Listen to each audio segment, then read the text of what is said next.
Oh, good morning. Ang ganda ng araw ngayon. Ang ganda ng weather. Ito yung dagat. Yung sinasabi ko sa inyo na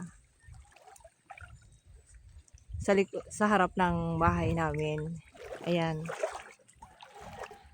Ang daming bakawan. Ayan. Actually, protected siya ng DNR. Bawal putulin ang bakawan. Dinadagdagan pa nga eh. Part ito ng tinatawag na Pulikit Bay. Connected to Albay Gulf. Hindi siya part ng Pacific Ocean. Kaya kung sakali man may tsunami, safe dito. Ayun.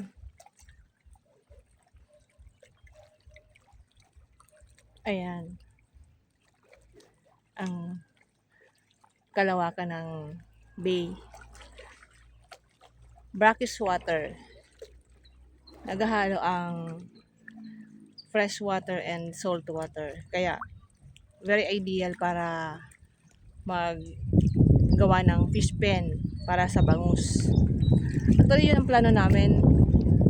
Maglalagay kami ng fish pen kapag may budget.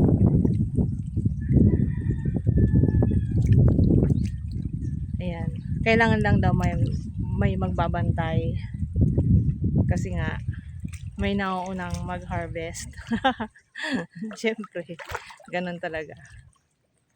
Sa hirap ba naman ang buhay. Pero maganda naman daw kapag napukusan, natutukan. Ayan. Ang ganda. Ayan po oh. Ang daming bakawan. Pag Sunday, marami ditong nagsiswimming.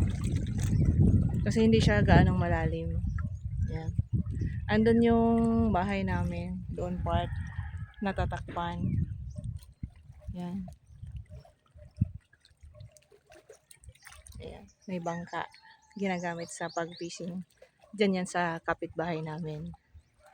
Ayan. Ang ganda. Nakaka-relax. Kapag stressful na sa city, pupunta kami dito ng asawa ko. Magdi-distress.